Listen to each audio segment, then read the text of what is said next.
나는 여전히 조정 테이블 건너편에 있던 강민준의 얼굴에 어린 비웃음을 기억한다. 한때는 매력적이라고 생각했던 그 거만하고 자기 만족적인 미소가 이제는 그가 비싼 가죽 의자의 등을 기댈 때 추하게 비틀려 있었다. 김서연 씨는 명시된 것 외에는 아무것도 받지 못합니다. 혼전 계약서에 따라서요. 그는 마치 바둑 고수가 끝내기 돌을 놓듯이 선포했다. 청담동 빌라는 내 겁니다. 투자금도 내 거고요. 제주도 별장도 내 겁니다. 그는 내 것이라고 말할 때마다 윤이 나는 자단나무 테이블을 손가락으로 가볍게 두드리며 강조했다. 그의 변호사, 최고급 맞춤 양복을 입은 상어 같은 최 변호사는 능숙한 동정심을 보이며 고개를 끄덕였다. 내 옆에 앉은 박지연 변호사는 미동도 하지 않았고 그녀의 표정은 아무것도 드러내지 않았다.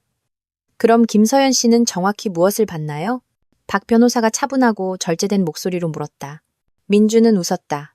정말로 웃음을 터뜨리며 두 손을 펼쳤다. 그녀는 12년 전 그녀가 서명한 계약서에 명시된 대로 그녀의 아반떼, 차에 있는 개인 소지품을 받게 됩니다. 그는 앞으로 몸을 기울이며 목소리를 연극적인 속삭임으로 낮췄다. 작은 글씨를 잘 읽었어야지. 자기야, 이제는 무기가 된 그 애칭에 나는 움찔했다. 박 변호사는 테이블 아래에서 내 팔에 안정감을 주는 손을 얹었다. 12년. 나는 이 남자의 성공을 위해 내조하고 그의 사업 만찬을 주최하고 그의 부동산 인테리어를 총괄하고 그의 발표 자료를 수정하며 12년을 보냈다. 그 12년 동안 우리는 그의 것띠 아닌 우리의 것띠라고 생각했던 삶을 함께 만들었다. 그리고 이제 그는 옷장 속 옷가지와 5년 된 국산차 한 대만 남긴 채 나를 버리고 있었다. 잠시 시간이 필요합니다. 박 변호사가 서류를 챙기며 말했다. 조정관은 고개를 끄덕이며 우리를 작은 회의실로 안내했다. 우리 뒤로 문이 닫히자마자 나는 의자에 주저앉았다. 그 사람 말이 맞죠? 내가 서명했어요. 난 23살이었고 어리석었고 사랑에 눈이 멀었죠. 박 변호사는 바로 대답하지 않았다. 대신 그녀는 조심스럽게 가죽 서류 가방을 열고 내가 너무나 잘 아는 문서를 꺼냈다. 민준이 유망한 사모펀드 대표였고 나는 그의 자신감과 야망에 눈이 멀었던 대학원생이었을 때 결혼식 일주일 전에 서명했던 혼전 계약서였다. 서연 씨, 박 변호사가 정확한 목소리로 말했다. 저를 선임했을 때 혼전 계약서 사본이 없고 민준 씨만 가지고 있다고 말했죠. 나는 나의 순진함에 부끄러워하며 고개를 끄덕였다. 우리 집 안방 금고에 있다고 했어요. 한 번도 확인하지 않았죠. 그리고 12년의 결혼 생활 동안 다시는 읽어보지 않았고요. 나는 고개를 저었다. 민준 씨는 그건 형식일 뿐이고 우리가 함께 이룬 모든 것은 우리 공동의 것이 될 거라고 했어요. 나는 씁쓸하게 웃었다. 내가 바보였어요. 아니요. 박 변호사가 계약서를 내 쪽으로 돌리며 말했다. 바보는 강민준 씨였어요. 그는 7페이지를 읽지 않았죠. 나는 이해하지 못한 채 그녀를 쳐다보다가 그녀가 펼친 페이지를 내려다보았다. 그곳은 작은 글씨로 된 법률 용어, 조항, 하위 조항들로 빽빽했다. 박 변호사의 잘 다듬어진 손톱이 16조 2항을 가리켰다. 혼인이 10년을 초과하는 기간 동안 지속될 경우 나는 소리내어 읽었고 단어를 하나씩 읽을수록 내 목소리는 점점 강해졌다. 본 계약은 무효로 간주되며 혼인 기간 동안 취득한 모든 자산은 소유권이나 자금 출처에 관계없이 대한민국 법률에 따라 공평한 분배의 대상이 된다. 나는 심장이 두근거리며 고개를 들었다. 이게 무슨 뜻이에요? 박 변호사의 미소는 느리고 만족스러웠다. 두 분의 혼전 계약서는 2년 전에 만료되었다는 뜻이에요. 모든 것이 협상 대상입니다. 청담동 빌라, 투자 포트폴리오, 제주도 별장, 그의 회사 지분, 모든 것이요. 하지만 어떻게?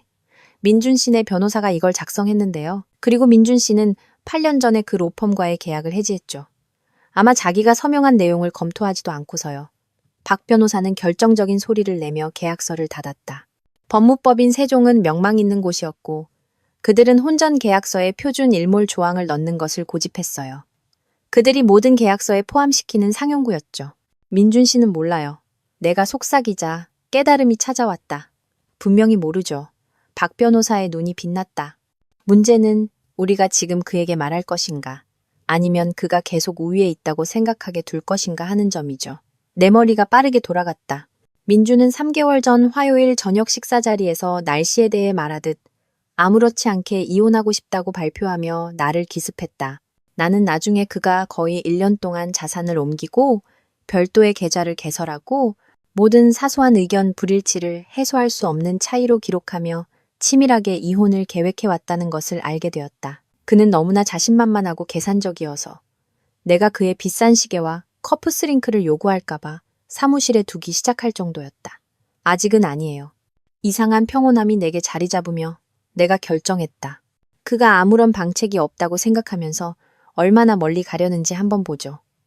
박 변호사는 잠시 나를 살피더니 고개를 끄덕였다. 위험한 전략이에요. 그가 너무 안심하면 자산을 은닉할 수도 있어요. 민준 씨의 오만함은 항상 그의 맹점이었어요. 내가 말했다. 그는 자산을 숨길 필요가 없다고 생각하기 때문에 숨기지 않을 거예요. 혼전 계약서가 모든 것을 보호해준다고 믿고 있으니까요. 우리가 조정실로 돌아왔을 때 나는 몇 달 만에 가장 가벼운 기분을 느꼈다. 민주는 여전히 그 참을 수 없는 비웃음을 띤 채 휴대폰을 스크롤하며 우리가 돌아온 것을 거의 알아차리지 못했다. 그의 변호사가 그의 귀에 무언가 속삭이자 그는 킥킥 웃었다. 입장을 재고해 보셨습니까? 변호사님? 조정관이 박 변호사에게 물었다. 저희는 강민준 씨가 제시한 분배가 불공평하다는 입장을 유지합니다. 박 변호사가 공식적으로 말했다. 제 의뢰인은 혼인 생활과 부부 공동 재산 취득에 상당한 기여를 했습니다. 민주는 극적으로 한숨을 쉬었다. 이건 무의미해요. 혼전 계약서는 명백합니다. 나는 박 변호사와 눈을 마주쳤고 그녀는 거의 알아차릴 수 없을 정도로 고개를 끄덕여 주었다. 그렇다면 우리 모두 잠시 생각할 시간을 갖는 게 좋겠어요. 내가 차분한 목소리로 제안하자 모두가 놀랐다. 더 진행하기 전에 제 선택지를 검토하고 싶습니다. 민주는 눈살을 찌푸렸다. 분명히 눈물이나 분노를 예상했을 것이다. 3개월 전 그의 비서와의 불륜을 발견했을 때 나는 그에게 두 가지 모두를 풍부하게 보여주었다. 이제 나의 침착함이 그를 불안하게 만드는 것 같았다. 좋아요. 그가 퉁명스럽게 말했다. 하지만 혼전 계약서가 마법처럼 바뀌지는 않을 거야, 서연아. 그가 알기만 했다면. 조정실을 나설 때 민주는 이미 전화 통화를 하며 내 옆을 스쳐 지나갔다. 나는 한때 온 마음을 다해 사랑했던 남자가 이제는 최소한의 비용으로 나를 버릴 방법을 계산하는 낯선 사람이 되어 걸어가는 것을 지켜보았다. 이제 어떡하죠? 우리가 엘리베이터에 단둘이 있게 되자 내가 박 변호사에게 물었다. 이제 그녀가 조용한 결단력으로 말했다. 그가 이미 이겼다고 생각하는 동안 우리는 전쟁을 준비하는 거죠. 민준이 이혼을 요구한 이후 처음으로 나는 슬픔이 아닌 다른 감정의 불꽃을 느꼈다. 희망이라고 하기는 어렵지만 아마도 그 전조일 것이다. 때때로 정의는 예상치 못한 형태로 찾아오며 때로는 7페이지에서 찾아온다는 것을 알게 되었다. 다음 날 아침 나는 민준이 이제 그의 집이라고 부르는 주방에 서서 3년 전 리모델링 때 내가 직접 골랐던 대리석 조리대를 손가락으로 쓸었다. 돌의 결무늬는 파도를 연상시켰고 내가 자란 바닷가처럼 그 패턴에는 위안을 주는 무언가가 있었다. 민주는 비용에 대해 불평했지만 그의 사업 파트너가 저녁 파티에서 내 선택을 칭찬하자 마지못해 따랐다. 커피는 식어버렸고 나는 추억의 소용돌이에 빠져 있고 있었다. 이 집을 둘러싼 12년의 기억들. 첫 겨울에 지하를 침수시켰던 배관 파열 사고. 내가 민준의 고객들을 매료시키고 그가 계약을 성사시켰던 저녁 파티들. 주요 투자가 실패한 후 서재에서 머리를 감싸 쥔 글을 발견하고 이사회에 제출할 발표자료 재구성을 돕느라 새벽까지 뜬 눈으로 밤을 새웠던 그날 밤. 아직도 여기 있었어? 민준의 목소리가 내 생각을 갈랐다. 그는 러닝복 차림으로 문가에 서 있었고 에어팟을 손에 든 채 그의 얼굴에는 조바심이 역력했다. 그는 대부분 시내 오피스텔에서 지냈지만 가끔 물건을 챙기러 혹은 내가 의심하듯이 이곳에서의 내 날들이 얼마 남지 않았음을 상기시키기 위해 돌아왔다. 나 여기 살아. 내가 대답했고 그 말은 의도했던 것보다 날카롭게 나왔다. 지금은 말이지. 그가 눈을 굴렸다. 그것에 관해서 말인데 내 변호사가 아파트를 알아보기 시작하라고 하더군. 조정은 아무 진전이 없고 여름이 오기 전에 이 집을 시장에 내놓고 싶어. 그 무심한 잔인함에 숨이 멎는 것 같았다. 어떻게 그는 우리의 삶을 그렇게 쉽게 해체할 수 있을까? 나를 12년 된 아내가 아니라 불편한 세입자처럼 취급하며 나는 억지로 차가운 커피를 한 모금 천천히 마시며 마음을 다잡을 시간을 벌었다. 박 변호사는 혼전 계약서에 이의를 제기할 근거가 있을 수 있다고 생각해요. 나는 그의 반응을 조심스럽게 살피며 말했다. 민주는 웃었고 그 소리는 높은 천장에 우리 주방에서 공허하게 울렸다. 박 변호사는 내 돈을 낭비하고 있는 거야. 그 혼전 계약서는 철옹성 같아. 최 변호사가 나에게 확신시켜줬어. 최 변호사, 그의 현재 변호사, 배우자를 빈털터리로 만드는 것으로 악명 높은 냉혹한 이혼 전문 변호사였다. 우리의 원래 계약서를 작성했던 사람은 아니었다. 혼전 계약서는 항상 이해 제기를 당해요. 내가 계속 주장했다. 이건 아니야. 그는 냉장고에서 물병을 꺼냈는데 내가 지금도 충실하게 채워두는 것이었다. 봐, 서연아, 이걸 필요 이상으로 추하게 만들지 마. 아반떼랑 내 옷까지 챙겨서 새로 시작해. 넌 아직 충분히 젊잖아. 알잖아. 그가 막연하게 손을 흔들었다. 충분히 젊어서 뭘 하라고? 민준 씨? 내 목소리는 위험할 정도로 조용했다. 그는 약간 불편해 보이는 예의는 차렸다. 다른 사람을 찾든 아이를 갖든 네가 원했지만 내가 줄 수 없었던 것들 말이야. 그 위선은 숨이 막힐 정도였다. 우리는 민준의 경력이 항상 우선이었기 때문에 아이를 갖지 않기로 합의했었다. 그의 주 60시간 근무, 끊임없는 출장, 나중에 시간이 있을 거라는 그의 주장. 그러다 나중은 절대가 되었고 그 후에는 이혼이 되었다. 내 미래를 걱정해주다니 참 관대하시네요. 내가 말했다. 그는 비꼬는 말을 전혀 알아채지 못했다. 난 공정하게 하려는 거야. 혼전 계약서는 네가 결혼할 때 가져온 것만 정확히 주는 거야. 아무것도 없었잖아. 나는 결혼 생활 동안 기여했어요. 그는 러닝워치를 확인하며 대화를 끝내고 싶어하는 기색이 역력했다. 넌 내 기여에 대한 보상을 받았어. 이 집에서 살았고 비싼 옷을 입었고 멋진 휴가를 갔잖아. 네가 잠시 중단해야 할 진짜 경력이 있었던 것도 아니고. 각 단어는 따귀처럼 날아와 밝혔다. 그의 경력을 지원하기 위해 제쳐두었던 내 미술사학 석사 학위. 그의 일정에 맞춰 조정한 내 프리랜서 박물관 컨설팅 일. 지금은 시기가 좋지 않다거나 지금은 재정적 위험을 감수할 수 없다는 이유로 영원히 미뤄졌던 내가 시작하고 싶었던 사업. 10시에 박 변호사랑 약속이 있어요. 나는 소리치고 싶은 모든 것을 삼키는 대신 말했다. 오늘 대부분 밖에 있을 거예요. 좋아. 난 오늘 밤 오 회장님 댁과 저녁 약속이 있으니 돌아오지 않을 거야. 그는 에어팟을 조절했다. 다음엔 너도 같이 가. 사모님께서 계속 네 안부를 묻더라. 오 회장님 댁, 그의 가장 중요한 고객들이었다. 오 회장님과 사모님. 내가 그들의 별장, 인테리어 디자인을 도왔고 민준이 잊었을 때 내가 그들의 결혼기념일을 기억했고 민준에게 적절한 선물을 보내라고 상기시키기 위해 내가 달력에 그들의 아이들, 이름과 생일을 저장해 두었던 사람들. 유나 씨는 그들을 벌써 알아요? 나는 그의 26세 비서이자 여자친구를 언급하며 상냥하게 물었다.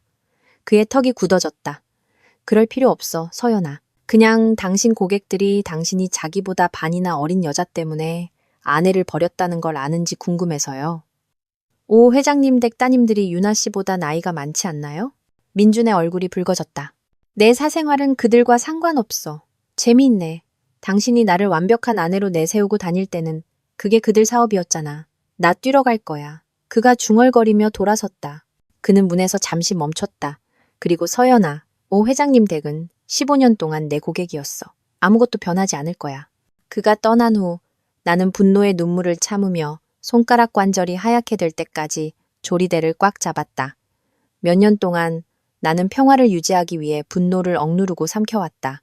이제 잃을 것도 없는 지금, 나는 그가 마지막 말을 하도록 내버려 두었다. 박 변호사는 모든 것을 기록하기 시작하라고 나를 격려했다. 나는 휴대폰을 꺼내 아직 생생한 우리 대화의 세부 사항을 기록했다. 아파트를 찾으라는 민준의 지시, 내 기여에 대한 그의 묵살, 우리가 함께 구입했던 그의 집에 대한 언급, 유나에 대한 그의 인정. 박 변호사와의 약속은 사실 정오까지였지만 나는 더 이상 그 집에 머물러 있을 수 없었다. 나는 지갑을 들고 민준이 우리 삶에 집중하라고 설득하기 전에 내가 시간제 컨설턴트로 일했던 항상 명쾌함을 찾을 수 있었던 단 한 곳, 국립현대미술관으로 향했다. 목요일 아침 미술관은 조용했다. 나는 현대미술관을 거닐었고 익숙한 예술 작품들이 내 달아빠진 신경을 진정시켰다. 항상 나를 끌어당겼던 김한기 화백의 그림 근처에서 나는 수년간 함께 일했던 윤 관장님을 만났다. 서연 씨, 그녀가 따뜻하게 나를 안았다. 소문 들었어. 괜찮아? 괜찮다는 정의에 따라 다르죠. 나는 미소를 지으려 애쓰며 말했다. 하지만 살아남고 있어요. 윤 관장님은 내 팔짱을 끼고 거대한 그림을 마주한 벤치로 나를 이끌었다. 모든 걸 말해봐. 그리고 네가 그를 완전히 무너뜨리는 부분은 빼놓지 말고. 며칠 만에 처음으로 나는 진심으로 웃었다. 그건 아직 진행 중이에요. 나는 그녀에게 혼전 계약서, 일몰 조항, 그리고 우리의 전략에 대해 이야기했다. 윤 관장님은 내가 그것을 보도록 허락하기 훨씬 전부터 민준이 내 경력에 대한 열망을 무시하는 것을 감지하고 그를 항상 싫어했다. 그는 내 일을 존중한 적이 없어. 내가 이야기를 마쳤을 때 그녀가 말했다. 이사회에서 웨스트필드 컬렉션 큐레이션을 특별히 요청했을 때조차 그는 마치 그게 귀여운 취미인 것처럼 행동했지. 알아요. 그 말들은 인정하기 고통스러웠다. 그냥 보고 싶지 않았을 뿐이에요. 글쎄, 이제는 똑똑히 보고 있잖아. 그래서 내가 서연 씨를 보자고 한 거야. 그녀가 태블릿을 꺼냈다. 특별 소장품 책임자 자리가 비었어. 네가 원하면 내 자리야. 나는 말문이 막힌 채 그녀를 쳐다보았다. 그건 내가 몇 년 전에 꿈꿨던 직업이었다. 민준이 그것이 우리 생활 방식에 너무 많이 방해가 될 것이라고 설득하기 전에 전 못해요. 민준 씨는 절대. 나는 내 자동적인 반응의 부조리함이 파도처럼 밀려오자 문장 중간에 말을 멈췄다. 민준 씨는 절대 승인하지 않을 것이다. 민준 씨는 시간에 대해 불평할 것이다. 민준 씨는 그것이 자신에게 어떻게 비칠지 걱정할 것이다. 강민준은 더 이상 내 관심사가 아니었다. 언제부터 시작하면 되나요? 나는 대신 물었다. 윤 관장님의 미소가 넓어졌다. 다음 달은 어때? 이혼 드라마를 정리할 시간을 줄 거야. 완벽해요. 나는 가슴속에서 익숙하지 않은 무언가가 피어나는 것을 느꼈다. 가능성, 흥분, 미래가 닫히는 대신 갑자기 내 앞에 열리고 있었다. 박 변호사를 만나러 미술관을 떠날 때 민준에게서 문자가 와서 휴대폰이 울렸다. 최 변호사가 내일 만나고 싶어해. 네가 관심을 가질 만한 합의 제안이 있대. 합리적으로 행동해. 나는 화면을 보고 미소 지었다. 합리적으로 행동해. 내가 그가 원하지 않는 것을 원할 때마다 민준이 가장 좋아하는 말이었다. 리모델링 예산에 대해 합리적으로 행동해라. 부모님 댁 방문에 대해 합리적으로 행동해라. 내 경력에 대한 열망에 대해 합리적으로 행동해라. 이번에는 나는 결코 합리적이지 않을 것이다. 결코. 최 변호사의 사무실은 힘과 특권을 소리치고 있었다. 모두 번쩍이는 표면, 바닥부터 천장까지 이어지는 창문, 그리고 내가 의심하기로는 상대방을 위해 의도적으로 불편하게 만든 의자. 나는 그 가장자리에 걸터 앉았고 내 자리와 민준이 차지한 푹신한 가죽 의자 사이에 극적인 차이를 예민하게 의식했다. 3개월 전이었다면 통했을 계산된 위협 전술이었다. 이제 박 변호사가 내 옆에 있고 7페이지에 대한 지식을 내 무기고에 안전하게 넣어둔 채 나는 그것이 거의 재미있다고 생각했다. 만나서 반갑습니다, 김서연 씨. 최 변호사가 시작하며 내 결혼 후 성을 마치 일시적인 대여물인 것처럼 강조했다. 이 문제를 신속하고 공평하게 해결할 합의 제안이 있습니다. 박 변호사는 그가 테이블 건너편으로 밀어준 문서를 받아들고 훑어본 후 내게 건넸다. 나는 나를 쳐다보는 모욕적인 조건에도 불구하고 표정을 중립적으로 유지하기 위해 조심스럽게 천천히 읽었다. 아반떼, 내 개인 소지품, 민준이 매년 자신의 와인 셀러를 위해 투자 와인에 쓰는 돈의 일부에 불과한 5천만 원의 위자료, 그리고 30일 이내에 집을 비우라는 요구. 이게 당신들이 생각하는 공평한 건가요? 박 변호사가 물었고 그녀의 어조는 그 질문을 결코 순수하지 않게 만들었다. 최 변호사는 손을 맞잡고 앞으로 몸을 기울였다. 혼전 계약서를 고려할 때 이것은 매우 관대한 것입니다. 강민준 씨는 그 문서에 명시된 것 이상을 제공할 의무가 없습니다. 나는 과장된 지루함으로 잘 다듬어진 손톱을 검사하고 있는 민준을 흘끗 보았다. 이 모든 것은 그에게 연극이었다. 그가 모든 카드를 쥐고 상대방이 패배를 받아들이기를 기다리는 또 다른 협상. 그리고 우리가 그것을 관대하다고 생각하지 않는다면요? 내가 조용히 물었다. 민준의 눈이 내게 쏠렸고 그의 얼굴에 짜증이 스쳐 지나갔다. 그럼 넌 불합리하게 구는 거야, 서연아. 혼전계약서는 명백해. 혼전계약서가 항상 보이는 것처럼 명백한 것은 아니에요. 박 변호사가 냉정하게 끼어들었다. 혹은 강제력이 있는 것도 아니고요. 최 변호사의 미소는 결코 그의 눈에 닿지 않았다. 이 특정 계약서는 최고 수준의 로펌에서 작성했습니다. 제가 철저히 검토했습니다. 빈틈이 없어요. 나는 그가 정말로 철저히 검토했는지 아니면 민준처럼 세부 사항을 검토하지 않고 표준적인 보호 조항이 포함되어 있다고 단순히 가정했는지 궁금했다. 그 생각은 나를 대담하게 만들었다. 말해봐요, 민준 씨. 내가 약간 앞으로 몸을 기울이며 말했다. 우리 혼전계약서 실제로 읽어본 적 있어요? 전부 다요? 그의 눈썹이 모아졌다. 당연히 읽었지. 난 바보가 아니야. 최근에요. 아니면 12년 전 우리가 서명했을 때요? 민주는 자리에서 몸을 움직이며 짜증을 드러냈다. 그게 무슨 상관이야? 법률 문서는 시간이 지나도 변하지 않아. 박 변호사와 나는 아주 잠깐 눈을 마주쳤다. 어떤 것들은 변해요. 내가 부드럽게 말했다. 최 변호사는 헛기침을 했다. 이 질문은 무관합니다. 계약서는 존재합니다. 유효합니다. 그리고 이 이혼에서 자산 분배를 규정합니다. 당신 앞에 있는 제안은 그러한 매개 변수를 고려할 때 관대한 것입니다. 검토하고 논의할 필요가 있겠습니다. 박 변호사가 서류를 챙기며 대답했다. 제 의뢰인은 3일 이내에 답변할 것입니다. 하루. 민준이 즉시 반박했다. 집에 관심 있는 구매자가 있어. 이걸 해결해야 해. 물론 그랬다. 민준은 항상 자신에게 이익이 될 때는 긴급하게 행동했고 그렇지 않을 때는 끝없이 지연시켰다. 3일은 표준적인 직업적 예의입니다. 박 변호사가 주장했다. 특별히 서두를 이유가 없는 한 말이죠. 그 질문은 공중에 떠 있었고 의심의 씨앗을 심기 위해 완벽하게 계산되었다. 민준이 무언가를 숨기고 있었을까? 자산을 옮기고 있었을까? 그가 실제로 그랬다는 사실, 즉 이혼을 발표하기 몇 달 전부터 준비해왔다는 사실이 그 순간을 더욱 짜릿하게 만들었다.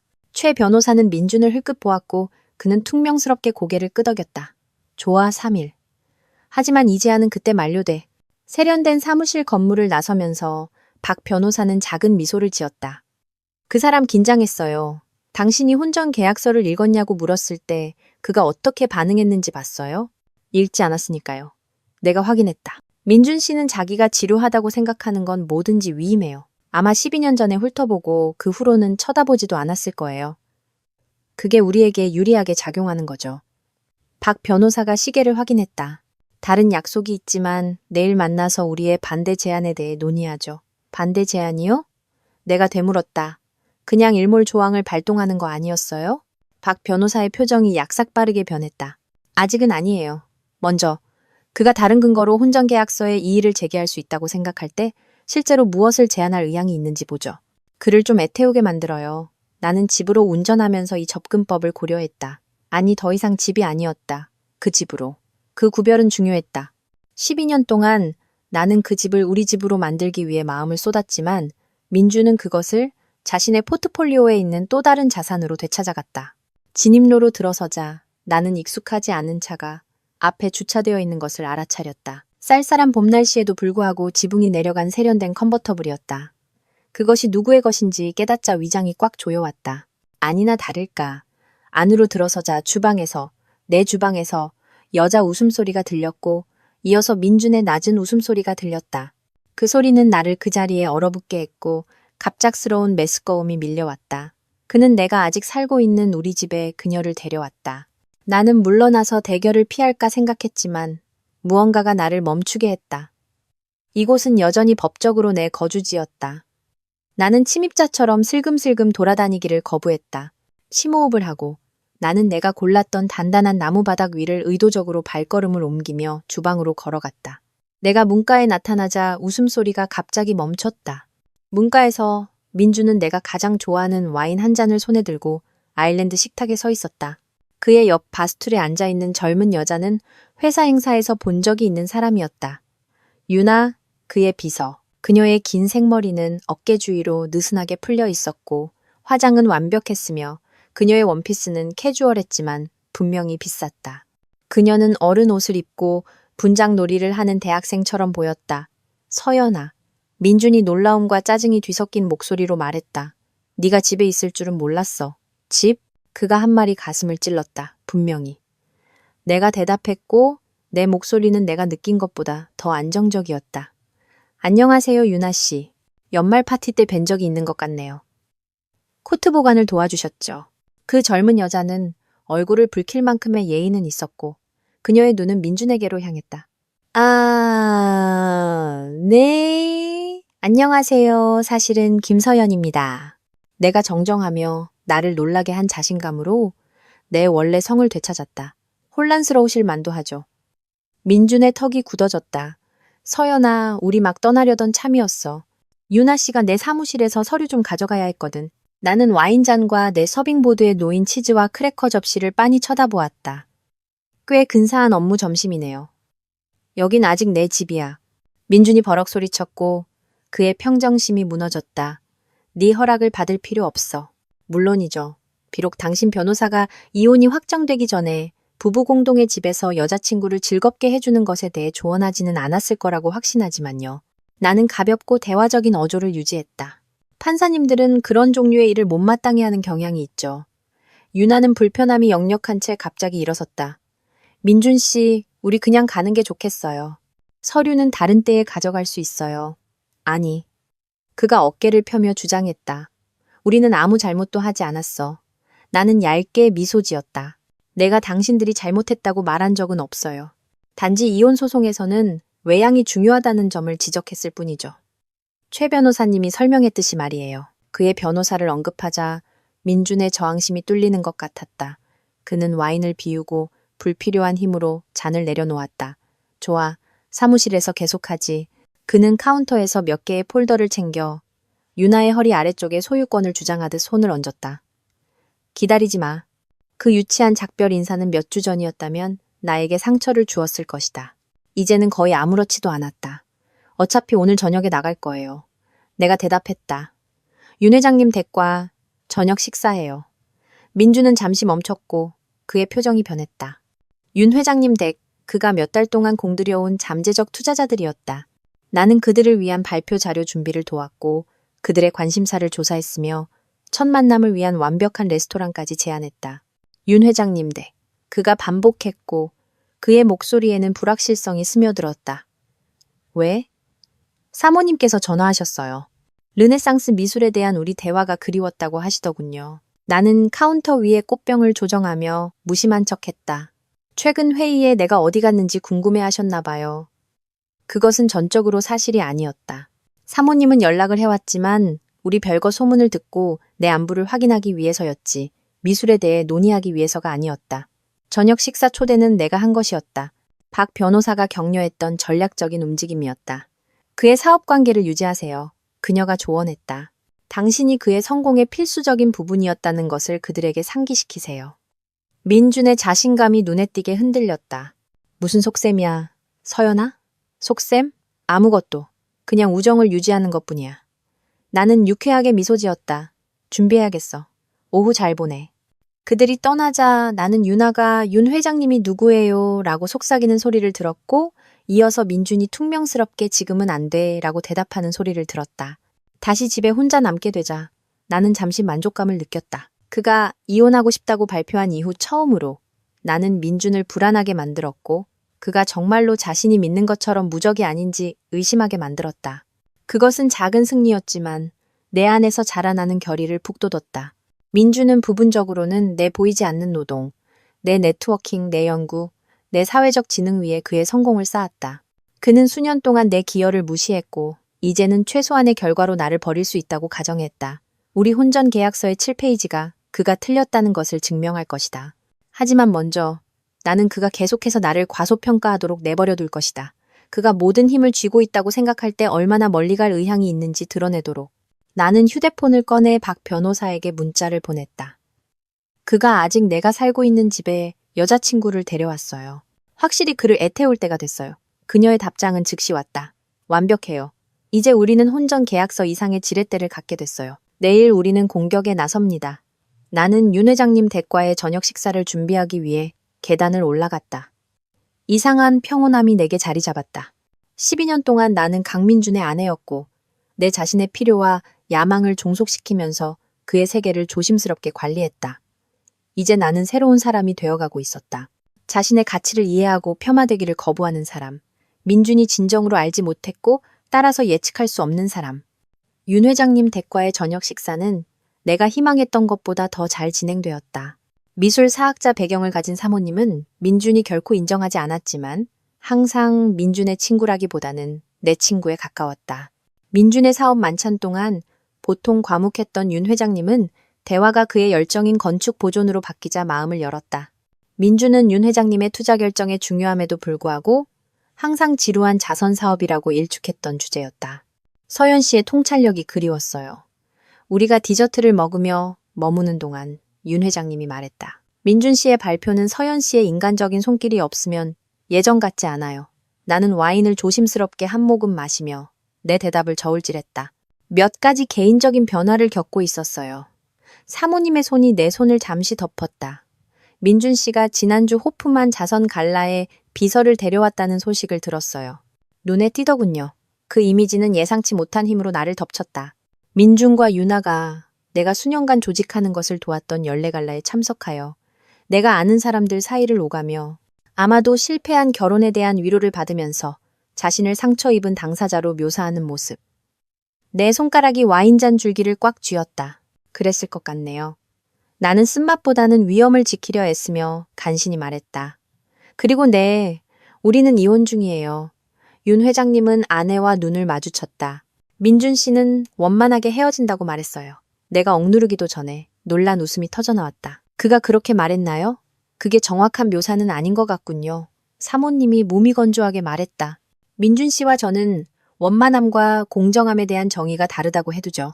나는 어깨를 펴고 전문적인 관계를 유지하라는 박 변호사의 조언을 기억했다.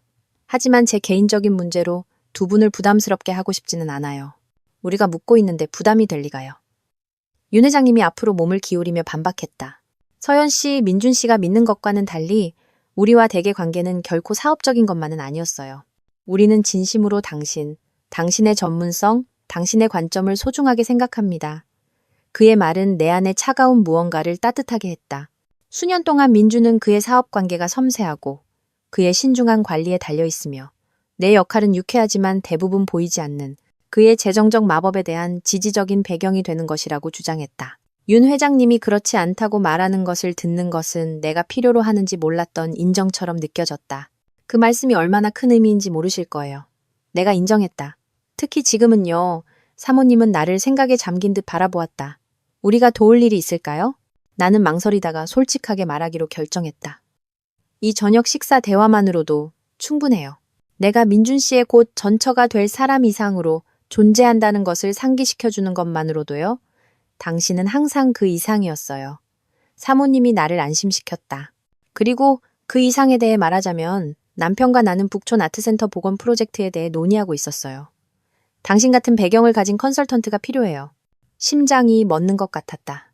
북촌 아트센터는 윤 회장님 부부가 철거 위기에서 구하기 위해 구입한 역사적인 랜드마크였다. 진심이세요? 윤 회장님이 고개를 끄덕였다. 우리는 역사적 중요성과 현대적 사용을 위한 실질적인 고려사항을 모두 이해하는 사람이 필요해요. 건축사와 박물관 큐레이션이라는 당신의 이중 배경은 당신을 독보적으로 자격을 갖추게 만들어요. 그것은 꿈의 기회였다. 정확히 민준이 그의 경력을 지원하는데 집중하라고 설득하기 전에 내가 추구하고 싶었던 종류의 프로젝트였다. 그가 경시했던 바로 그 전문성을 가치 있게 여기는 종류의 일. 영광입니다. 나는 내 열정을 숨기지 않고 말했다. 비록 제가 방금 박물관에서도 직책을 수락했다는 점을 언급해야겠지만요. 더 좋죠. 사모님이 환하게 웃었다. 이건 별도의 컨설팅 계약이 될 거예요. 우리는 당신의 전일제 헌신이 아니라 당신의 특정 전문성을 원해요. 저녁 식사를 마칠 무렵 우리는 아트센터 프로젝트에 대한 내 참여의 기본 매개 변수를 개략적으로 설명했다. 나는 몇 달 동안 느끼지 못했던 감각, 즉 목적의식을 느끼며 집으로 운전했다. 민준의 야망을 지원하는 반영된 목적이 아니라 내 교육, 내 열정, 내 능력에 뿌리를 둔 나 자신의 목적. 집에 도착했을 때 민준의 차가 진입로에 있었다. 나는 잠시 블록을 한 바퀴 돌아 불가피한 대결을 미루는 것을 고려했다가 그 생각을 버렸다. 이곳은 여전히 법적으로 내 거주지였다. 나는 침입자처럼 슬금슬금 돌아다니지 않을 것이다. 나는 서재에서 서류에 둘러싸여 위스키 한 잔을 팔꿈치 옆에 둔 그를 발견했다. 내가 문가에 나타나자 그의 눈이 좁아졌다. 저녁은 어땠어? 그가 물었고 그의 무심한 어조는 어깨의 긴장감과는 달랐다. 좋았어요. 윤 회장님 부부가 안부를 전해달래요. 나는 그가 자신의 성역으로 여기는 곳에 들어가지 않고 문틀에 기댔다. 그랬겠지. 그가 불필요하게 서류를 뒤적였다. 정확히 무슨 얘기를 나눴어? 미술, 건축, 그들의 새로운 아트센터 복원 프로젝트요. 나는 잠시 멈추고 순간을 늘렸다. 그들이 저를 컨설턴트로 고용했어요. 민준의 머리가 획 돌아갔고 놀라움이 가려지기 전에 드러났다. 넌 그럴 자격이 없어. 그 무시는 몇 주 전이었다면 나를 무너뜨렸을 것이다. 이제는 그가 나를 얼마나 가치 없게 여겼는지에 대한 이미 알고 있던 사실을 확인시켜줄 뿐이었다. 사실 있어요. 제 석사 학위는 미술사이고 수년간 박물관 큐레이션 분야에서 일했어요. 나는 분노가 들끓었지만 목소리를 평탄하게 유지했다. 윤 회장님 부부는 제 자격을 특별히 언급했어요. 예의상 한 제안이겠지? 민준이 비웃었다. 우리 상황 때문에 그냥 너한테 잘해주는 거야. 윤아 씨도 그런 경우였나요? 예의상 고용한 거예요? 그의 표정이 굳어졌다. 그건 달라. 윤아는 실제 기술이 있어. 그 무심한 잔인함에 숨이 멎는 것 같았다. 12년을 함께 했는데 그는 내 교육, 내 전문성, 내 지능을 그렇게 쉽게 무시할 수 있었다. 윤 회장님 부부는 그렇게 생각하지 않아요. 내가 다시 목소리를 낼 수 있을 때 말했다. 특별 소장품 책임자 자리를 제안한 박물관 이사회도 마찬가지고요. 민준의 얼굴에 무언가가 스쳐 지나갔다. 놀라움, 어쩌면 존경심의 힌트까지도 곧 계산으로 대체되었다. 이혼 합의를 협상하는 와중에 2개의 일자리 제안이라. 편리한 타이밍이네. 그렇지 않아요. 이건 내가 당신의 경력을 지원하는데 그렇게 집중하지 않았다면 몇 년 전에 추구할 수 있었던 기회들이에요. 민주는 내가 까다롭게 군다고 생각할 때 사용하는 후견인 같은 어조를 채택하며 극적으로 한숨을 쉬었다. 서연아, 현실적으로 생각하자. 넌 저녁 파티 몇 개를 조직하는 걸 도왔고 내 고객 아내들과 잡담을 나눴을 뿐이야. 그건 내가 했던 것처럼 무에서 유를 창조하는 사업을 세우는 것과는 전혀 달라. 내 안에서 솟아오른 분노는 하얗게 뜨거웠고 명료했다. 내가 그의 발표 자료를 편집하느라 보낸 모든 밤늦은 시간. 그가 개인적인 관심사를 알 수 있도록 내가 조사했던 모든 고객, 내가 키워온 모든 인맥을 그가 사업에 활용했다. 내가 찾아내고 복원하고 가치를 높였지만 그가 공을 가로챈 모든 투자 부동산, 그렇게 자신에게 말하나요? 내가 조용히 물었다. 내가 당신의 성공에 아무런 가치 있는 기여도 하지 않았다고요? 네가 돕지 않았다고 말하는 게 아니야. 그가 약간 물러섰다. 단지 내 역할이 지원적이었지 필수적이지는 않았다는 거야. 그렇다면 제가 2 직책을 모두 수락했다는 사실에 신경 쓰지 않으시겠네요? 나는 얇게 미소 지었다. 제 전문성이 당신의 세계에 그렇게 불필요하다면요? 민준의 표정이 바뀌었고 그의 사업적인 마음은 분명히 재계산하고 있었다. 만약 내가 나 자신의 수입이 있다면 그것은 이혼 합의, 우리의 상대적인 재정 상태, 그가 나를 의존적인 주부로 만들어낸 이미지에 영향을 미칠 수 있었다. 사실 좋은 생각이야. 그가 부드럽게 방향을 틀었다. 이것은 네가 자립할 수 있다는 것을 증명하는 거야. 바로 그래서 내 합의 제안이 관대한 것 이상인 이유지. 5천만 원은 네가 전문적으로 자리 잡는 동안 쿠션을 제공해 줄 거야. 바로 거기 민준의 진정한 재능이 있었다. 어떤 상황이든 자신의 이익에 맞게 재구성하고 무엇보다 자신의 이익을 보호하는 각도를 찾는 것. 참 사려 깊으시네요. 나는 그의 무시가 얼마나 깊이 상처를 주었는지 그가 보지 못하도록 표정을 중립적으로 유지했다. 박 변호사가 내일 그 제안에 대한 우리의 답변을 제시할 거예요. 합리적인지 확인해. 그가 경고하며 서류로 돌아섰다. 최 변호사는 인내심이 없는 것으로 알려져 있어. 내가 그의 서재를 나서자 박 변호사에게서 문자가 와서 휴대폰이 울렸다. 내일 오후 2시 회의 확정. 우리의 첫 번째 카드를 보여줄 시간이야. 우리의 첫 번째 카드. 우리의 모든 패가 아니었다. 나는 전략적인 접근법에 미소 지었다. 민주는 항상 나를 과소평가했고 내가 그의 투명한 야망과 제한된 감정 범위를 공유한다고 가정했다. 그는 내가 이 모든 세월 동안 그를 지켜보며 배웠을 수도 있다는 것을 상상할 수 없었다. 내 자신의 원칙을 유지하면서 그의 전술을 흡수했다는 것을. 내일은 그가 내가 정말 누구였는지 발견하는 첫 번째 교훈이 될 것이다. 그리고 7페이지는 여전히 기다리고 있었다. 때가 되면 우리의 궁극적인 비장의 카드. 그날 밤 나는 몇 달 동안 내 변함없는 동반자였던 배신의 아픔이 아니라 이상한 기대감으로 잠이 들었다. 민준이 화요일 저녁 식사 자리에서 이혼하고 싶다고 발표한 이후 처음으로 나는 다음에 올 일에 대해 흥분 같은 것을 느꼈다. 내가 그를 해치고 싶어서가 아니라 비록 내 가장 어두운 순간에는 그 생각이 매력적이긴 했지만 마침내 나 자신을 위해, 내 가치를 위해 그가 이제 독점적으로 자신의 것이라고 주장하는 삶을 구축하는데 내가 실질적으로 기여했다는 인정을 위해 싸우고 있었기 때문이다. 그리고 그 싸움 속에서 나는 너무 오랫동안 제쳐두었던 내 자신의 조각들을 발견하고 있었다. 박 변호사의 사무실은 중립지대처럼 느껴졌다. 민준의 영향력이 미치지 못하는 성역이었다. 나는 회의 전 전략 세션을 위해 일찍 도착했고 지난 이틀 동안 모은 문서가 담긴 서류 가방을 움켜쥐었다. 우리 집을 위해 내가 선택한 예술품의 감정서, 리모델링 프로젝트에 대한 내 기억 기록, 민준이 고객관계 확보에 있어 내 역할을 명시적으로 인정한 이메일들이었다. 바쁘셨네요. 박 변호사가 만족스럽게 말하며 자료들을 그녀의 책상 위에 펼쳤다. 이게 바로 우리가 필요했던 거예요. 민준 씨의 그림자 속에서 너무 오래 살아서 내가 실제로 얼마나 많이 기여했는지 잊고 있었어요. 내가 인정했다. 이 기록들을 모으는 것은 깨달음을 주었어요. 박 변호사는 제주도 별장 매매 계약서에 민준과 나란히 내 서명이 있는 문서를 가리켰다. 그가 지금은 전적으로 자신의 것이라고 주장하는 그 별장이었다. 특히 이거요. 당신이 공동 매수자로 명확하게 기재되어 있는데 그가 독점 소유권을 주장할 수는 없어요. 그는 내가 단지 그의 아내로서 서명했을 뿐이고 그가 모든 자금을 제공했다고 말할 거예요. 이것만 빼고요. 그녀는 내 개인 계좌에서 상당한 금액이 이체된 은행 명세서를 들어 올렸다. 할머니로부터 물려받은 유산으로 계약금을 지불한 것이었다. 당신은 매매 가격의 30%를 당신의 고유재산에서 제공했어요. 그건 단지 지원적인 것 이상이죠. 그 인정은 민준의 무시 속에서 숨쉬던 몇 년 만의 산소처럼 느껴졌다. 어쩌면 결혼 생활 동안 인정을 위해 더 열심히 싸웠어야 했을지도 모른다. 하지만 민준은 내 우려를 불안감이나 배은망덕함으로 재구성하는 데 능숙했다. 이제 박 변호사의 명확한 평가로 나는 내가 얼마나 철저하게 조종당했는지 알 수 있었다. 오늘 우리의 전략은 뭐죠? 나는 당면 과제에 다시 집중하며 물었다.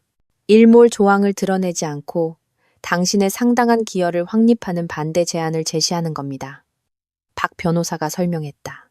민준 씨가 다른 근거로 혼전 계약서에 이의를 제기할 수 있다고 생각할 때 얼마나 멀리 협상할 의향이 있는지 보고 싶어요. 강압, 실질적인 불공정, 서명 당시 적절한 대리인 부재 같은 것들이요. 그는 그 모든 것을 무시할 거예요. 물론 그럴 겁니다. 하지만 그의 반응은 그가 얼마나 걱정하는지 우리에게 알려줄 거예요. 그녀는 문서들을 일관성 있는 프레젠테이션으로 모았다. 그리고 가장 중요한 것은 민준 씨가 혼전 계약서의 유효성에 대해 더 깊이 파고들수록 우리의 마지막 폭로는 더 충격적일 거라는 점입니다. 나는 고개를 끄덕이며 전략을 이해했다. 민준은 자신의 입장을 위해 혼전 계약서에 공개적으로, 반복적으로, 단호하게 의존해야 했다. 그가 그렇게 할 때마다 우리가 마침내 7페이지를 공개했을 때 그의 사건에 관해 또 다른 못을 박는 셈이었다. 만약 그가 오늘 합리적인 제안을 한다면요. 내가 물었다. 이걸 그냥 끝내기 위해서요. 박 변호사의 미소는 모든 것을 알고 있었다. 강민준 씨는 그러지 않을 거예요. 그 같은 남자들은 선택의 여지가 없을 때까지 타협하지 않아요. 그의 자존심이 허락하지 않죠. 최 변호사의 비서가 정확히 이 시에 우리를 회의실로 안내했다. 민준은 이미 자리에 앉아 과시적인 지루함으로 휴대폰을 스크롤하고 있었다. 그는 우리가 들어올 때 거의 쳐다보지도 않았다. 너무나 투명해서 거의 웃음이 나올 뻔한 권력 과시였다. 우리 일정을 맞춰주셔서 감사합니다. 박 변호사가 전문적이고 중립적인 어조로 시작했다. 최 변호사는 퉁명스럽게 고개를 끄덕였다. 우리의 관대한 제안에 대한 답변이 있다고 들었습니다.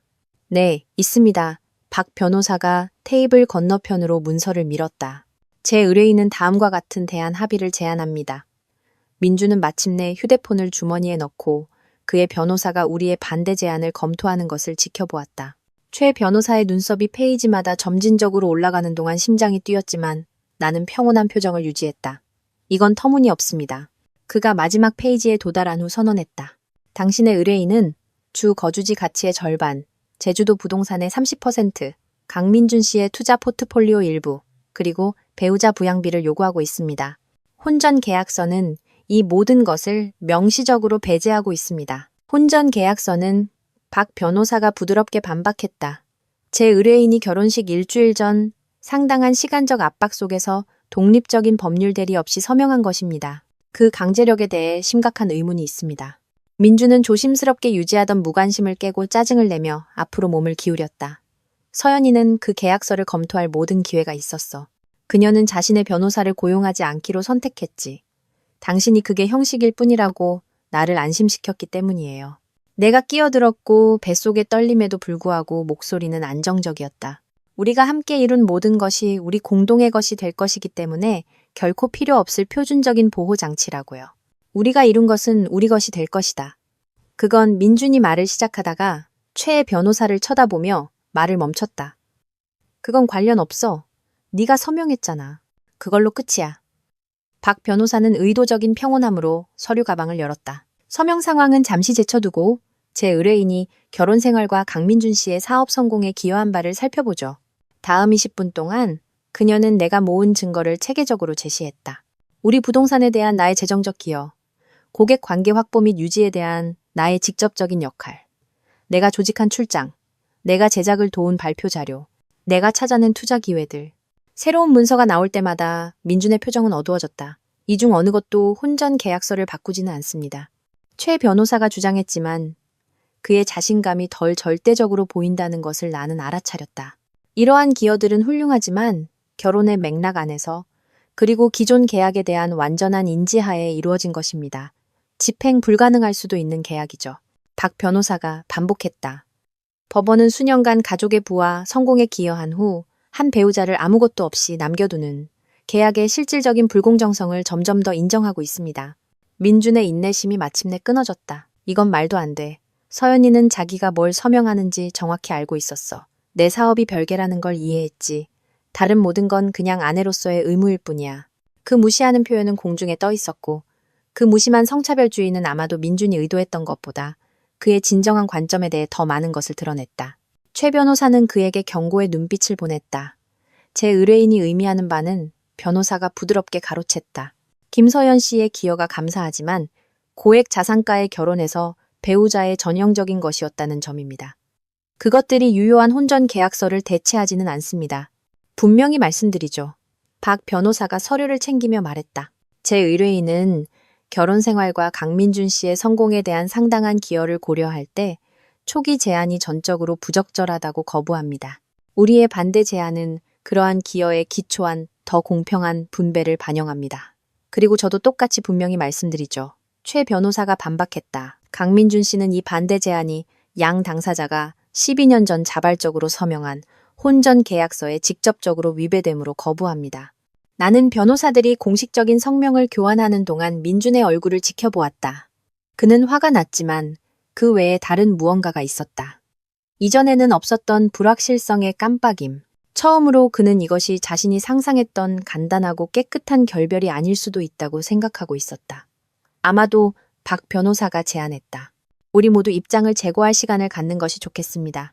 강민준 씨는 혼전 계약서를 다시 한번 주의 깊게 검토하여 그 조항에 대한 자신의 확신이 근거가 있는지 확인하고 싶을 수도 있습니다. 겉보기에 무해해 보이는 그 제안은 민준의 주의를 끌었다. 그의 눈이 약간 좁아졌고 우리가 그가 모르는 무언가를 알고 있는지 분명히 궁금해했다. 그것은 바로 박 변호사가 심고 싶었던 의심의 씨앗이었다. 그럴 필요는 없습니다. 최 변호사가 대답했다. 하지만 당신의 반대 제안을 검토하고 일주일 이내에 공식적으로 답변하겠습니다. 우리가 떠나기 위해 짐을 챙길 때 민준이 갑자기 나에게 직접 말을 걸었다. 서연아, 이 적대적인 접근법은 너답지 않아. 내가 결혼했던 합리적인 여자는 어디 갔어? 그 질문은 나에게 너무나 심오하게 아이러니하게 다가와서 나는 대답하지 않을 수 없었다. 그녀는 깨어났어, 민준 씨. 마침내 깨어났다고. 건물 대리석 로비 밖에서 박 변호사의 전문적인 태도는 만족스러운 미소로 바뀌었다. 완벽하게 진행됐어요. 내가 그에게 혼전 계약서를 다시 검토하라고 제안했을 때 그의 얼굴 봤어요? 그가 걱정하고 있어요. 내가 동의했다. 하지만 아직 충분히 걱정하지는 않아요. 그렇게 될 거예요. 박 변호사가 나를 안심시켰다. 최 변호사가 실제로 계약서를 더 자세히 검토하면 그 스스로 일몰 조항을 발견할 수도 있어요. 그래서 우리가 2단계로 신속하게 움직여야 하는 이유죠. 2단계, 재정정보 공개 절차. 민준이 우리의 반대 제안에 정신이 팔려 있는 동안 우리는 공식적인 법적 경로를 사용하여 모든 자산, 계좌, 거래에 대한 완전한 문서화를 요구할 것이다. 그것은 어떤 이혼에서든 표준 절차였지만 이 경우에는 두 가지 목적을 수행했다. 민준이 숨기고 있을 수 있는 자산을 찾아내고 그의 주요 방어 수단으로서 혼전 계약서에 대한 그의 의존도를 더욱 강화하는 것. 공개하기 전에 얼마나 기다려야 하죠. 7페이지 말이에요. 내가 주차장으로 걸어가면서 물었다. 먼저 그들이 반대 제안에 응답하게 둬요. 박 변호사가 설명했다. 민준 씨가 혼전 계약서를 자신의 입장 근거로 주장하며 공식적으로 거부하면 우리는 일몰 조항을 터뜨리는 거죠. 혼전 계약서의 유효성에 대한 그 자신의 문서화된 주장은 그가 10년 후 만료를 포함한 모든 조항을 이해하지 못했거나 동의하지 않았다고 주장하는 것을 불가능하게 만들 것이다. 그 전략은 완벽하게 이치에 맞았다. 하지만 나는 이상한 망설임을 느꼈다. 그 효과를 의심해서가 아니라 이 과정을 통해 나 자신에 대해 예상치 못한 무언가를 발견하고 있었기 때문이다. 민준의 기여 무시를 받아들였던 여자, 그의 경력을 지원하기 위해 자신의 경력에서 물러섰던 여자, 자신을 단지 아내라고 믿었던 여자. 그녀는 사라졌다. 그 자리에는 더 강하고 더 명확하고 더 결단력 있는 누군가가 있었다. 재정적 권리뿐만 아니라 자존감까지 되찾고 있는 누군가. 우리가 내 차에 도착했을 때 박 변호사는 잠시 멈췄다. 서연 씨, 물어볼 게 있어요. 이게 끝나면 민준 씨가 졌다는 걸 깨달았을 때 당신은 이 이혼에서 실제로 무엇을 원하나요? 그 질문은 나를 당황하게 했다. 나는 전략에 너무 집중한 나머지 이용당하지 않으려는 생각에 사로잡혀 내가 원하는 최종 결과를 충분히 생각하지 못했다. 인정을 원해요. 내가 마침내 말했다. 재정적인 것도 물론이지만 그 이상으로 민준 씨가 내가 우리 삶을 함께 만들어가는 데 있어 동등한 파트너였지. 그가 편리할 때 버릴 수 있는 액세서리가 아니었다는 것을 이해하기를 원해요. 박 변호사는 천천히 고개를 끄덕였다. 그게 가장 어려운 부분이에요. 법원은 자산을 나눌 수는 있지만 인정이나 반성을 강요할 수는 없어요. 알아요, 그랬어요. 우리의 법적 책략의 결과가 어떻든 민주는 아마도 그의 배신의 깊이나 그가 버린 것의 가치를 진정으로 인정하지 않을 것이다. 그 깨달음은 고통스럽기도 하고 자유롭기도 했다. 나는 그의 인식을 통제할 수 없었고 오직 그에 대한 내 반응만을 통제할 수 있었다. 하지만 내가 계속했다. 나는 또한 새로운 것을 만들 자유를 원해요. 박물관 직책, 윤 회장님 대과의 아트센터 프로젝트. 그것들은 나에게 단순한 직업이 아니에요. 그것들은 내가 민준 씨를 위해 보류했던 삶의 시작이에요. 그럼 그걸 위해 싸우죠. 박 변호사가 내 팔을 부드럽게 쥐었다. 제약 없이 그 삶을 추구할 수 있는 재정적 안정을 위해서요. 집으로 운전하면서 내 생각은 민준이나 혼전계약서 혹은 임박한 법적 싸움에 있지 않았다. 그것들은 북촌 아트센터 프로젝트, 박물관에서 기다리고 있는 컬렉션, 강민준의 아내라는 것과 아무 관련 없는 내 앞에 펼쳐지는 가능성들에 있었다. 우리 결혼이 파탄난 이후 처음으로 나는 두려움이 아닌 기대로 미래를 생각하고 있는 나 자신을 발견했다. 7페이지는 나에게 재정적 안정을 줄 것이었지만 나는 이미 훨씬 더 가치 있는 것, 즉, 나 자신을 되찾았다는 것을 발견하고 있었다. 우리의 반대 제안에 대한 공식적인 답변은 정확히 일주일 후에 도착했다. 내가 박물관에서 다가오는 직책을 위해 특별 소장품 목록을 검토하고 있을 때 박 변호사에게서 전화가 왔다. 예상했던 그대로예요. 그녀가 서두 없이 말했다. 완전한 거부. 최 변호사는 혼전 계약서의 유효성과 집행 가능성을 재확인하는 15페이지짜리 서한을 작성했고 여러 판례를 인용했어요. 내가 살펴보고 있던 카탈로그를 내려놓자 손이 약간 떨렸다. 그래서 민준 씨는 더 강하게 나가네요. 3배는 더 강하게요. 서한에는 인용하자면 강민준 씨의 입장은 전적으로 그리고 배타적으로 양 당사자가 체결한 혼전 계약서에 근거하며 이는 결혼 해소 시 자산 분할을 명확하고 모호하지 않게 확립한다고 명시되어 있어요. 내 얼굴에 미소가 번졌다. 우리가 직접 썼더라도 이보다 더 좋은 발판을 마련해 주지는 못했을 거예요. 정확해요. 그는 이제 공식적으로 혼전 계약서가 자신의 입장의 유일한 근거라고 기록에 남겼어요. 박 변호사의 목소리에는 체스 기사가 몇 수 앞을 내다보고 체크메이트를 보는 조용한 만족감이 담겨 있었다. 때가 됐어요, 서연 씨. 7페이지를 공개할 시간이에요. 몸에 열이 확 올랐다. 기대감, 정당함, 그리고 약간의 두려움. 이것이 우리가 쌓아온 순간이었지만 갑자기 압도적으로 현실적으로 느껴졌다. 어떻게 진행되나요? 내 목소리가 의도했던 것보다 작게 나왔다.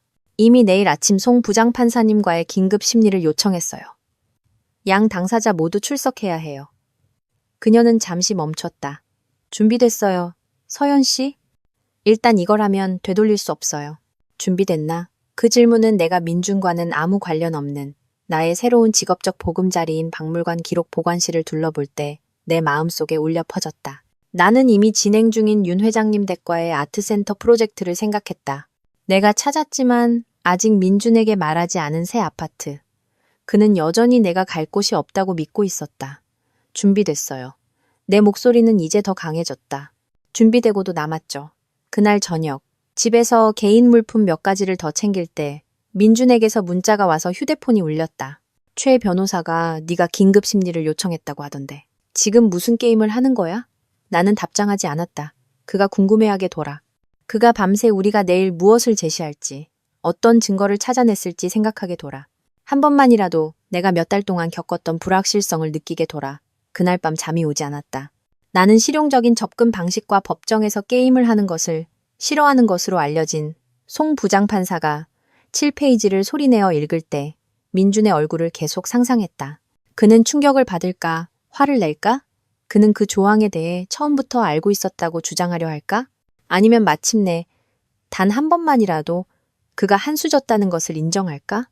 새벽이 밝았을 때 나는 이미 가장 자신감 있는 옷차림으로 차려입고 있었다. 민준이 몇 년 동안 나를 위해 골라준 디자이너 옷이 아니라 박물관 면접을 위해 구입한 맞춤 네이비 슈트였다. 박 변호사는 민준이 어떻게 반응하든 평정심을 유지하라고 나에게 코치했다. 판사님은 두 분 다 지켜볼 거예요.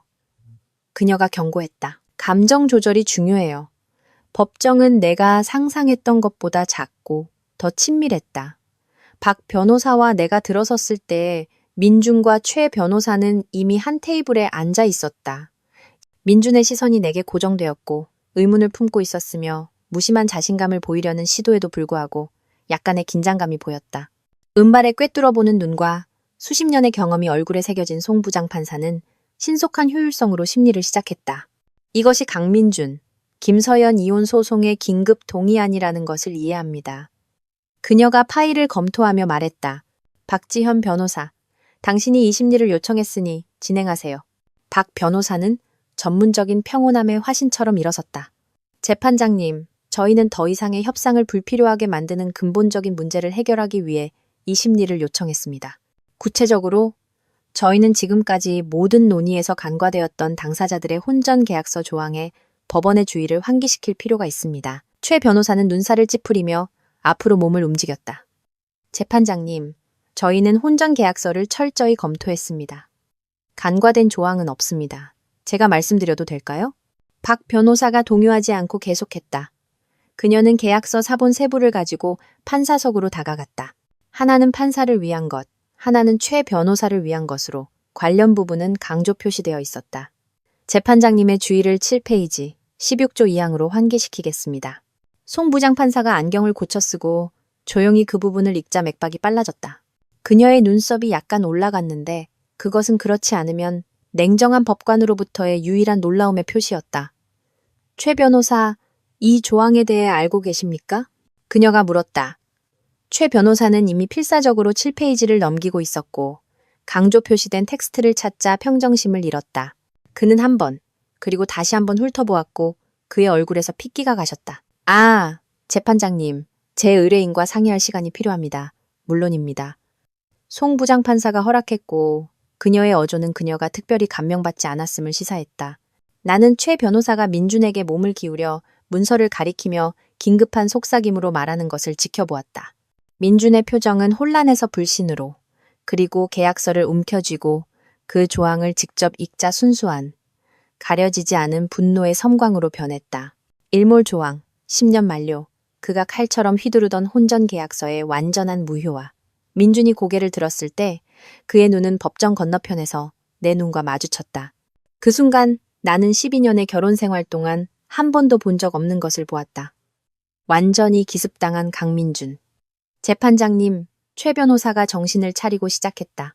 이 조항은 저희 검토에서 간과된 것으로 보입니다. 간과되었다고요. 송 부장판사가 무미건조하게 반복했다. 전체 계약이 결혼 10년 후에 무효가 된다고 명시한 조항이 당신과 당신의 의뢰인 모두에게 간과되었다고요. 그것은 질문이 아니었지만 최 변호사는 어쨌든 대답을 시도했다. 이 문구는 이례적입니다. 재판장님. 현대 혼전계약서에서는 표준이 아닙니다. 하지만 강민준 씨가 이 절차에서 지배적인 요인으로 반복적으로 인용한 문서의 7페이지에 평이한 한국어로 나타나 있습니다. 송 부장판사는 안경 너머로 민준을 보았다. 강민준 씨, 당신이 자신의 입장을 위해 전적으로 의존해온 계약서의 이 조항에 대해 몰랐다는 말씀으로 이해해도 되겠습니까? 민주는 타격에도 불구하고 사업가적인 페르소나를 내세우며 몸을 곧게 폈다. 재판장님, 이 조항은 제가 초안을 검토한 후에 추가되었음에 틀림없습니다. 저는 결코. 강민준 씨. 판사가 날카롭게 말을 끊었다. 서명 후 문서가 변경되었다고 주장하시는 겁니까? 그것은 심각한 주장입니다. 최 변호사는 민준의 팔에 경고의 손을 얹었다. 아닙니다, 재판장님. 제 의뢰인은 단지 12년 전 계약서가 작성될 때 구체적으로 논의한 기억이 없는 조항에 놀라움을 표현하고 있을 뿐입니다. 알겠습니다. 송 부장판사는 문서를 다시 검토했다. 그 조항은 글꼴, 서식, 위치면에서 나머지 계약서와 일치하는 것으로 보입니다. 변경의 증거는 없습니다. 게다가 양 당사자의 간인이 7페이지를 포함한 각 페이지에 찍혀 있습니다. 판사가 평가를 계속하자 심장이 두근거렸다. 이것은 바로 박 변호사가 예측했던 그대로였다. 민준이 자신의 유일한 방어수단으로 혼전 계약서를 주장한 것이 이제 그를 결코 주의 깊게 읽지 않았던 조항을 포함한 모든 조항을 받아들이도록 덫에 걸리게 했다. 이 조항에 비추어 볼 때 송 부장판사가 결론을 내렸다. 혼전 계약서는 실제로 무효이며 10년의 기간을 약 2년 초과했습니다.